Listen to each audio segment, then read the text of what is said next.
Hello everyone, good morning to all. कैसे हैं आप सभी? उम्मीद करते हैं आप सब अच्छे होंगे। आज हम 12 जनवरी 2026 की इम्पोर्टेंट न्यूज़ को कवर करने वाले हैं। ये हमारा daily the Hindu news analysis का सेशन रहता है। इसमें हम द हिंदू न्यूज़पेपर में जितने भी इम्पोर्टेंट न्यूज़ आती हैं एग्जाम के पॉइंट ऑफ व्यू से, उनको हम कवर करते हैं, जिसमें polity I R, history, art and culture, economy, science and tech, environment and geography हमारे ये मेजर सब्जेक्ट है। किसी भी एग्जाम के लिए ये काफ़ी ज़्यादा इम्पोर्टेंट हो जाते हैं। तो चलिए देखते हैं आज का हमारा सेशन। लेकिन हमने आपको दिया था कल, क्वेश्चन ऑफ द डे क्या था? 2026 has been declared on an international year by the UN for which of the following, यानी कि किसके लिए जो 2026 ईयर है डिक्लेयर किया गया है इंटरनेशनल ईयर यूएन के द्वारा, यूनाइटेड नेशंस के द्वारा। इसका बी ऑप्शन सही है, international year of रेंजलैंड्स and pastoralists। चलिए आज की हमारी जो है पहली न्यूज क्या आ रही है? Centre seeks access to phone source codes, यानी कि केंद्र सरकार ने क्या किया है कि केंद्र जो है वो फोन सोर्स का जो कोड है उस तक पहुंच को जो है मजबूत चाहता है, यानी कि वहां पर एक्सेस जो है लेना चाहता है। तो सरकार ने Indian telecom security assurance requirements नाम से नए सुरक्षा नियमों का जो है एक तरह से पैकेज तैयार किया है, जिसमें क्या होगा 83 न्यू जो है नए सुरक्षा मानक शामिल किए गए हैं। इसमें प्रमुख डिमांड्स क्या रहेंगी इस पूरे जो ये अभी मतलब ये जो पैकेज तैयार हुआ है रिक्वायरमेंट्स, तो इसमें क्या होगा, जो स्मार्टफोन कंपनियां हैं उसको अपने फोन से, यानी कि अपना जो सोर्स कोड सरकार को देना होगा। यानी कि जो फोन है उसका मूल प्रोग्रामिंग कोड, यानी कि मान लीजिए एक फोन तैयार हो रहा है, उसकी पूरी जो प्रोग्रामिंग का पूरा कोड क्या है, तो वो गवर्नमेंट को चाहिए, वो भी सेंट्रल गवर्नमेंट। तो इसी तरह से अब उन्होंने ऐसे कुछ प्रस्ताव रखे। इसके अलावा इसे भारतीय लैब में जांच सकते हैं, यानी कि वल्नरेबिलिटी एनालिसिस और सोर्स कोड रिव्यू के लिए इस चीज को माना जा रहा है। इसके अलावा the centre revoked an order mandating a cyber safety app, जिसमें संचार साथी और फोन लास्ट मंथ, यानी कि सेंटर क्या चाहती है कि एक तरह से उनको साइबर सेफ्टी ऐप वो जो है मतलब वो उसमें आसानी से डाउनलोड किए जा सके, संचार साथी जैसे ऐप। इसके अलावा फोन जो है लास्ट मंथ में, यानी कि जैसे फोन की जो पूरी लास्ट मंथ की डिटेल वगैरह सारा कुछ, ठीक है। इसमें कुछ सर्वेलियंस टूल रहेंगे। क्या? सबसे पहले तो बैकग्राउंड परमिशन रेस्ट्रिक्शंस रहेंगी। Apps can not access cameras, microphones और location services in the background when phones are inactive, यानी कि जब फोन जो है इनएक्टिव होंगे उस समय पर क्या होगा, मान लीजिए फोन बंद है तो उस समय पर कोई कैमरा ऑन नहीं कर सकता, मतलब एहसास नहीं मिलेगा। उसके अलावा माइक्रोफोन्स ऑन नहीं हो सकते, या ना ही लोकेशन सर्विस सब कुछ एक्टिव रह सकती है। इसके अलावा 1 ईयर लॉग रिटेंशन, यानी कि devices must store security audit logs for 12 month, यानी कि जो सिक्योरिटी ऑडिट रहेगा उसको हर 12 मंथ में जो है कंप्लीट किया जाएगा।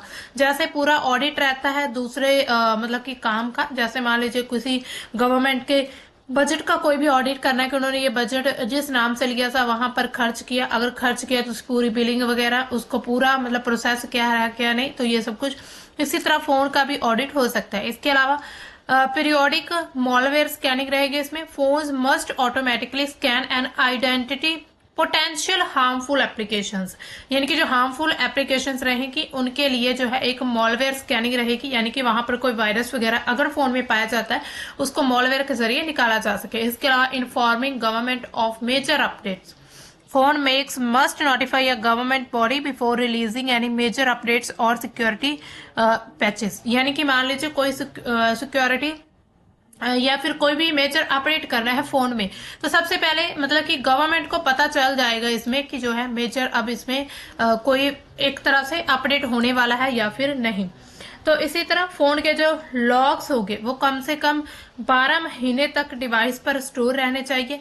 यानी कि लॉग्स का क्या मतलब होता है कि मान लीजिए फोन की जो आईडी है, मान लीजिए इस फोन में एक आईडी चली, फिर आपने दूसरे फोन में चलाई, तीसरे फोन में चलाई, फिर चौथे फोन में, इसी तरह मतलब पूरा एक उस फोन की पूरी जानकारी रहेगी कि इसमें 12 महीने में क्या क्या इसमें लॉग्स हुए थे, ठीक है। सिस्टम एक्टिविटी पूरा रिकॉर्ड रहेगा, लॉग्स का मतलब ये है।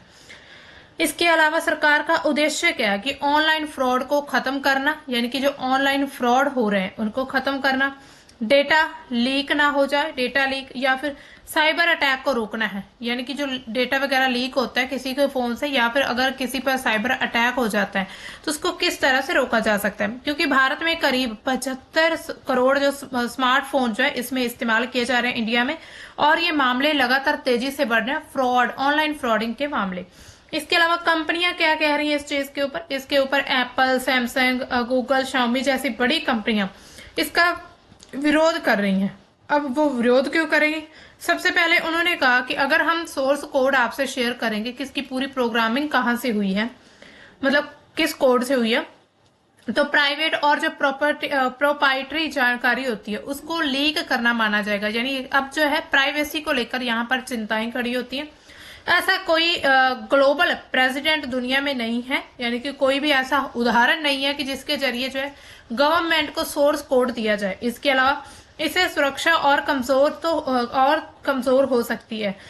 सुरक्षा मतलब कमजोर हो जाएगी अगर डेटा मान लीजिए लीक हो गया, तो हैकर्स के लिए हर चीज क्या होगी, आसान हो जाएगी।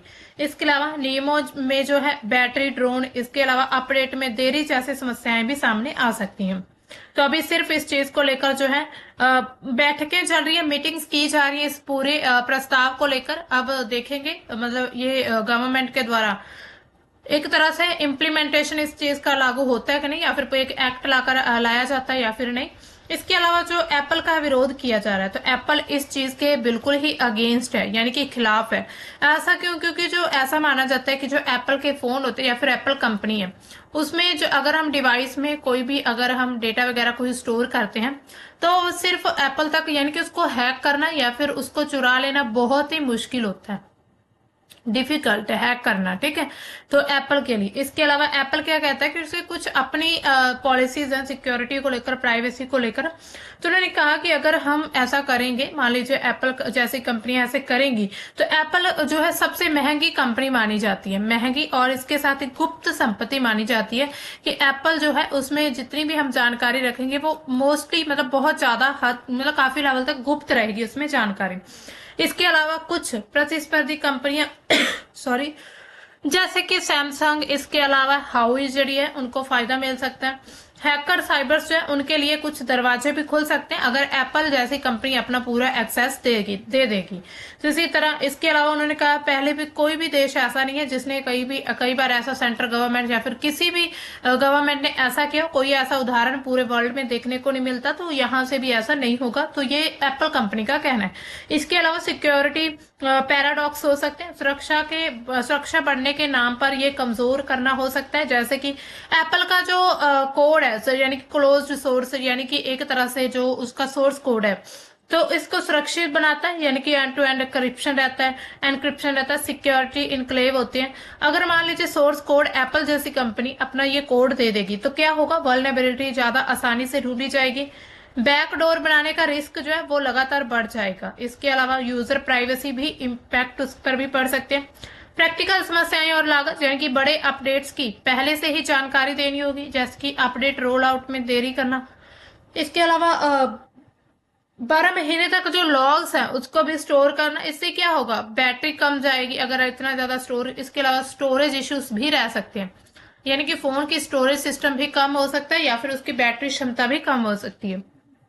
इसी तरह जो है अभी फिलहाल ये सेंटर के द्वारा ये चीज सामने रखी गई, बैठ के चल रही है, लेकिन कंपनियों के द्वारा इस चीज का विरोध किया जा रहा है कि अगर ऐसा होता है तो आने वाले समय पर जो राइट टू प्राइवेसी है उसका उल्लंघन हो जाएगा, क्योंकि आज के समय पर जो डेटा है वो सबसे महंगी चीज है पूरे वर्ल्ड में। अगर किसी व्यक्ति का पूरा डेटा ही किसी गवर्नमेंट या फिर किसी पर्टिकुलर किसी इंस्टीट्यूट के पास चला जाता है, इट मीन्स कि वो उसको किसी भी तरह से एक तरह से उसको ब्लैकमेल भी किया जा सकता है या फिर उसको हैक करके उसका गलत इस्तेमाल भी कर सकते हैं। तो इसके हमें जो है प्रोस देखने के साथ साथ इसके कॉन्स जो वो हमें ज्यादा देखने को मिलते हैं, यानी कि इसके बुरे प्रभाव हमें इस समय पर ज्यादा दिख रहे हैं, ठीक है। तो अब चलते हैं हमारे नेक्स्ट जो हमारा एडिटोरियल है। एडिटोरियल क्या है हमारा, एडिटोरियल है the year gone by the quarts year of intrigue, यानी कि जो क्वाड है उसका अभी ये जो बीता हुआ वर्ष का यानी कि 2025 की बात करें तो वो क्वाड का जो है अंतरिम विकास का अंतरिम काल वो माना जा रहा है। ऐसा क्यों हो रहा है, मतलब ऐसा क्यों कहना है? तो इसमें देखिए ये जो एडिटोरियल है ये स्पेशली क्वाड पर बात करता है। क्वाड मतलब क्या है? ये क्वाड्रिलेटरल सिक्योरिटी डायलॉग जो है जिसमें भारत आता है, इंडिया, यूएसए आता है, इसके अलावा जो है यहाँ पर आता है जापान आता है और ऑस्ट्रेलिया आता है। ठीक है, ये 4 कंट्रीज मिलकर इनका एक संगठन है। तो ये जो है मुख्य रूप पर इसकी जो इन चारों का उद्देश्य क्या है कि चीन के प्रभाव को कम करना। ठीक है, अब देखिए अगर चीन जो है वो लगातार हम देख रहे हैं पैसिफिक ओशन में अपनी जो मतलब प्रभाव है उसको लगातार क्या है मजबूत कर रहा है। ठीक है, यहाँ पर अगर हम देखें ऐसे करके, यहाँ पर ऑस्ट्रेलिया, ठीक है, यहाँ है जापान, इधर है यूएसए, इधर है इंडिया और ये ऑस्ट्रेलिया। ठीक है, इंडिया ऑस्ट्रेलिया। तो अब देखिए ये चारों देशों के द्वारा ऐसा एक संगठन बनाया गया कि इस पूरे क्षेत्र में जो है चाइना का प्रभाव कम हो सके। ठीक है, तो अब इस पर जो है आने वाले मतलब कि ये जो अभी बीता हुआ साल बताया गया है, अब इसमें क्या रोल है इसका, मतलब क्यों ऐसा कहा गया? क्योंकि ना जो क्वाड है वो लगातार क्या कमजोर होता जा रहा है। तो इसमें कुछ इंपॉर्टेंट पॉइंट देख लेते हैं क्या है एडिटोरियल में। उन्होंने क्या कहा है कि जो 2025 है वो एक बीता हुआ वर्ष है, जैसे कि इसमें क्वाड के लिए बहुत बड़ी चुनौतियां रही, जैसे कि भारत के द्वारा ये होस्टेड होने वाला क्वाड लीडर समिट जो है स्थगित यानी कि एक तरह से पोस्टपोन हो चुका है। पोस्टपोन हुआ इट मीन्स की एक पहली चुनौती इसमें चैलेंजेस देखने को मिला। भारत अमेरिका के जो व्यापारिक तनाव चल रहे हैं यानी कि टैरिफ की बात करें तो अमेरिकी टैरिफ लगातार लगाया जा रहा है। इसके अलावा राजनीतिक सतह पर कुछ और कारण भी है जो कि इसमें जो कनेक्शन है उसको पारदर्शिता की कमी दिखाते हैं, यानी कि जो भी कंट्रीज में आपस में कनेक्शन बने हुए हैं क्वाड को लेकर उसमें जो है पारदर्शिता नहीं दिखाई जा रही। दूसरा क्या है, इसको क्वाड का अंतरिम काल माना जा रहा है, इंटरिम फेज, यानी कि जो एडिटोरियल है क्या कहता है कि इसे क्वाड की एक संक्रमण अवस्था मानता है। नेतृत्व सत्र पर बड़ी बैठकें रुक गई हैं लेकिन नीचे के सत्र पर जो सहयोग है वो मजबूत रहेगा। यानी कि नेतृत्व सत्र मतलब कि जैसे जो 4 कंट्रीज हैं उनके द्वारा इसकी जो बैठकें हैं उनको स्थगित कर दिया गया। इसे एक पैरेलल ट्रैक कहा जा रहा है जहां पर राजनीतिक उतार चढ़ाव के साथ मतलब उतार चढ़ाव होने के बावजूद व्यवहारिक सहयोग जो है वो आपस में जारी रहता है।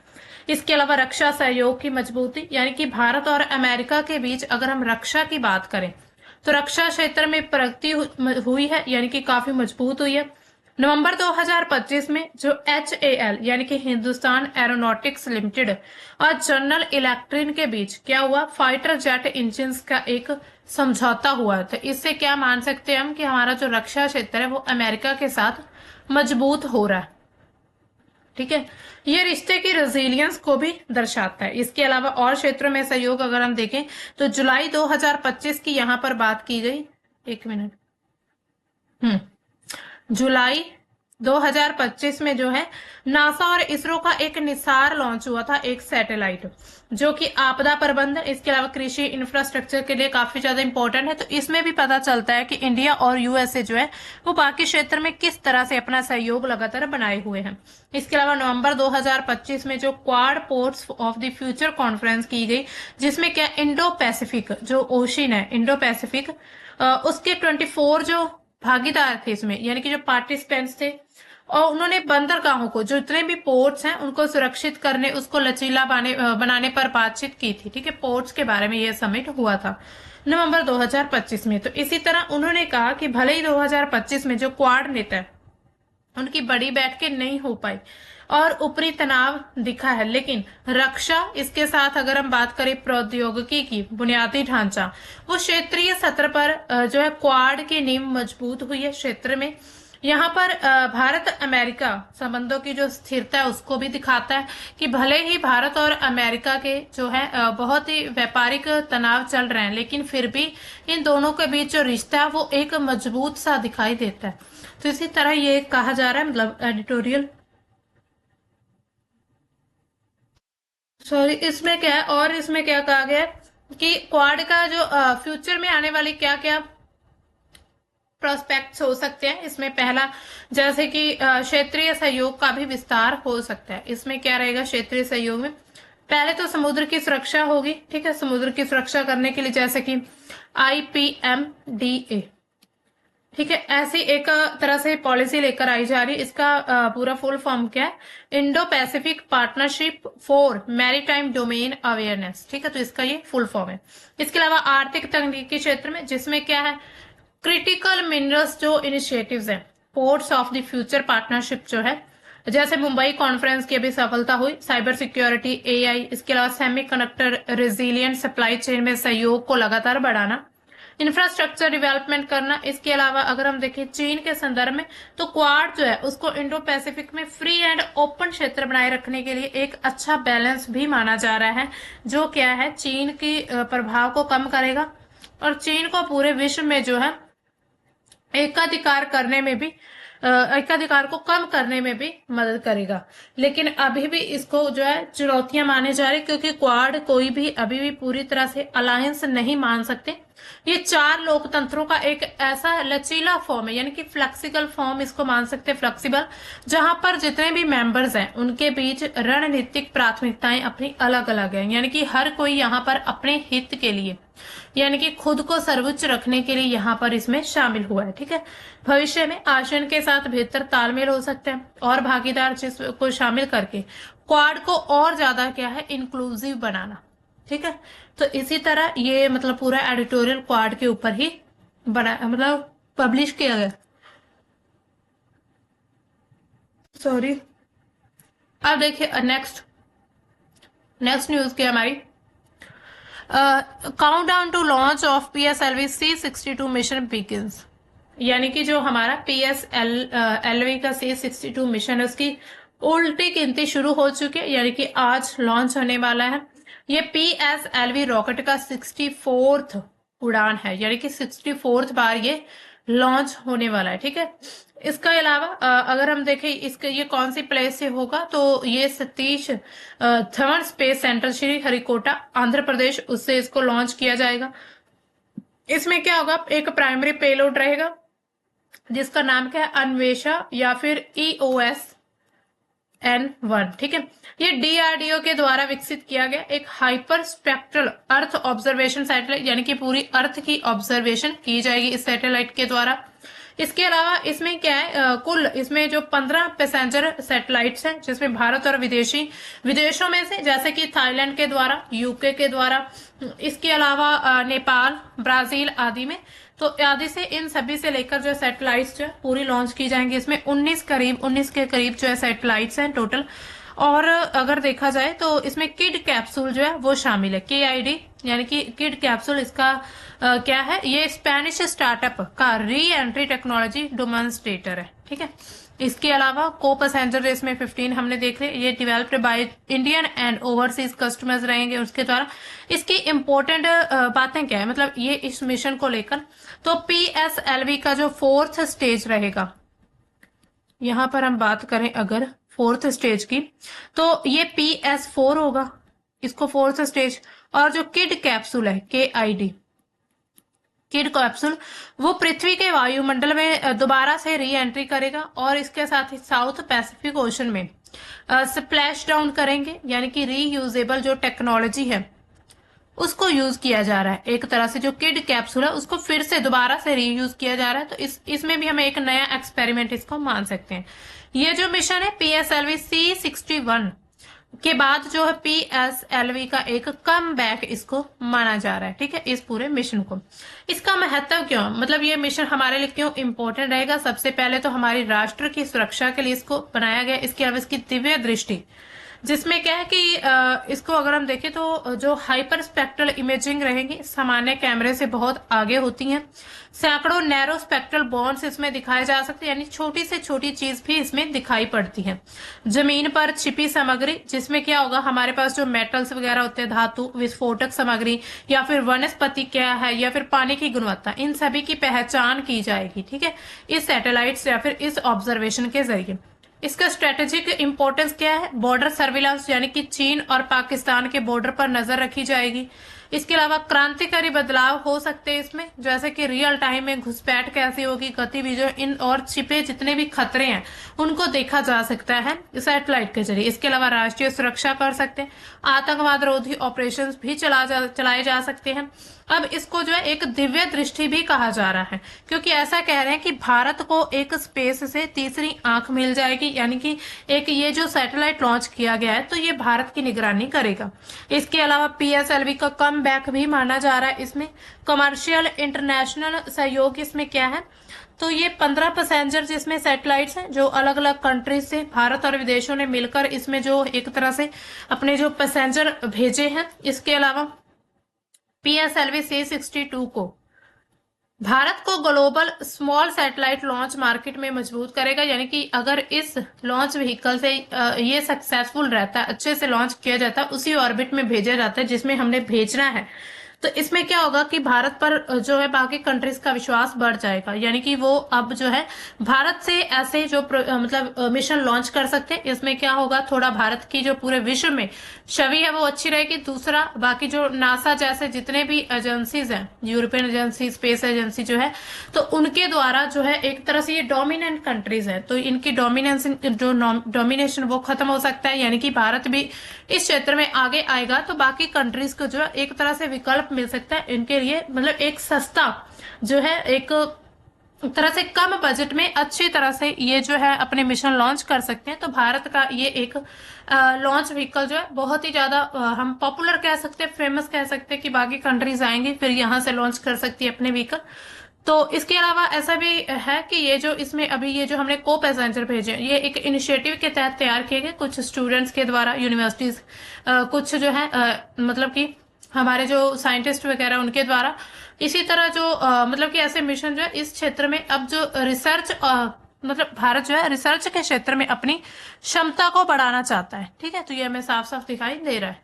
अब चलते हैं हमारी नेक्स्ट की न्यूज की तरफ। हमारी आज की ये जो नेक्स्ट न्यूज क्या है, environment ministry funds short for forest management committees, यानी कि वन प्रबंधन समितियां जो हैं, फॉरेस्ट मैनेजमेंट कमेटीज जो हैं, उनके लिए पर्यावरण मंत्रालय से फंडिंग की डिमांड की गई है, पैसे की डिमांड की गई है।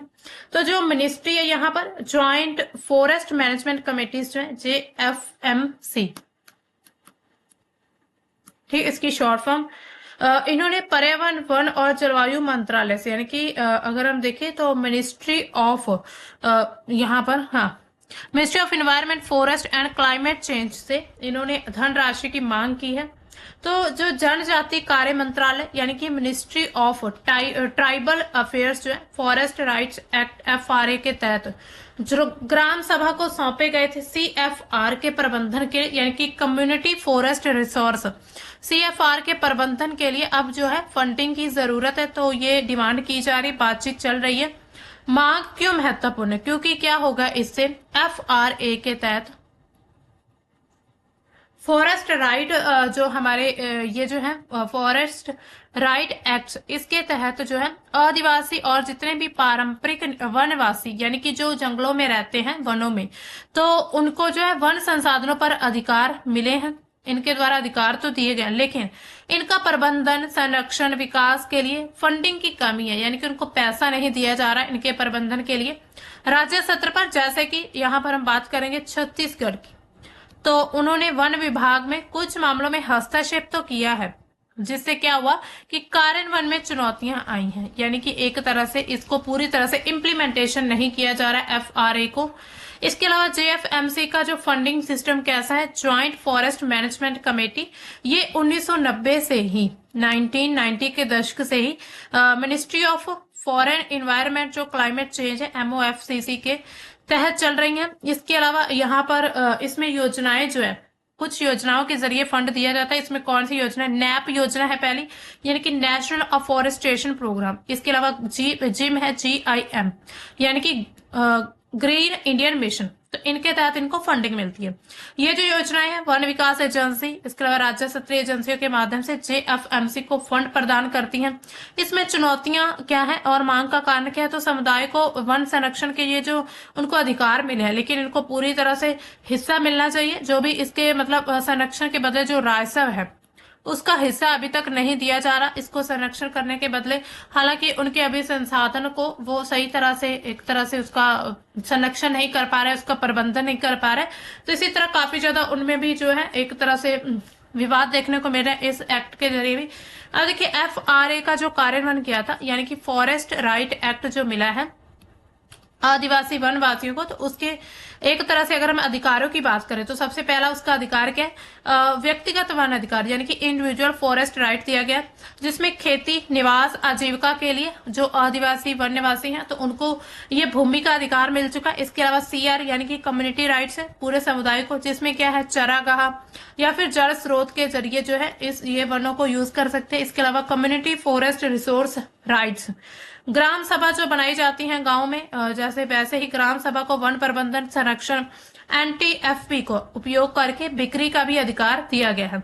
इसके अलावा राष्ट्रीय स्तर पर अगर हम प्रगति करें तो इसमें ऐसे दावे किए जा रहे हैं कि टोटल 51 लाख से भी ज्यादा जो है लोगों के द्वारा एक तरह से जो इसमें बढ़ोतरी की गई। इसके अलावा वितरित पट्टे यानी कि टाइटल्स जो डिस्ट्रीब्यूट किए गए वो 25 लाख से ज्यादा, तो ऐसे कुछ आंकड़े सामने आए हैं। इसके अलावा अगर हम देखें तो इसमें जो डिजिटल पहल उसको लागू करने की बात की जा रही है। जैसे कि जनवरी 2026 में अगर हम अभी हाल ही में देखें तो मोटा ने या इसमें जो MOTA एक तरह से मिनिस्ट्री है जो, एक मिनट, तो फॉरेस्ट राइट्स एक्ट जो है उसको डिजिटल प्लेटफॉर्म पर हैकाथॉन 2.0 आयोजित किया। इसमें क्या होगा, FRA एटलस चैटबॉट निर्णय सहायता की प्रणाली पूरी एक शामिल की गई, यानी कि इसको अब डिजिटली तरीके से भी संचालित किया जा सकता है। इसके अलावा राज्य में स्थिति कैसी, महाराष्ट्र में जो है CFR वो है उसमें अग्रणी दिख रहा है, यानी कि टॉप पर है। इसके अलावा छत्तीसगढ़, ओडिशा, उनकी प्रगति तो अच्छी है लेकिन इतनी ज्यादा नहीं है। तो ये क्षेत्र क्यों, क्योंकि यहीं पर ही ज्यादा वन भूमि हमें देखने को मिलती है।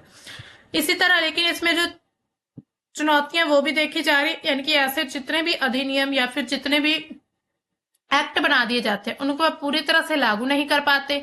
यानी कि अगर हम यहाँ पर देखें तो ऐसे एक्ट बना दिए जाते लेकिन अब उनको फंडिंग ना होने के कारण ऐसे एक्ट का कोई महत्व नहीं। तो इसमें थोड़ा हमारा जो बैड एडमिनिस्ट्रेशन है वो भी देखने को मिल रहा है। ठीक है, अब देखिए यहाँ पर हमारा आज का क्वेश्चन ऑफ द डे क्या है। Question of the day है, which ISRO mission has provided new insights into how powerful solar storms can impact Earth's magnetic shield? यानी कि कौन मिशन से ये हमें जानकारी मिली है। पहला ऑप्शन है चंद्रयान 3, दूसरा मंगलयान, तीसरा ऑप्शन है एस्ट्रोसैट, चौथा ऑप्शन है आदित्य L1। तो इसमें आपने बताना है कौन सा इसमें आंसर सही है, वो आप हमें कॉमेंट करके बताइएगा। ठीक है, तो मिलेंगे दोस्तों हम अपने कल के द हिंदू के सेशन में, तब तक के लिए बाय, थैंक्स फॉर वॉचिंग।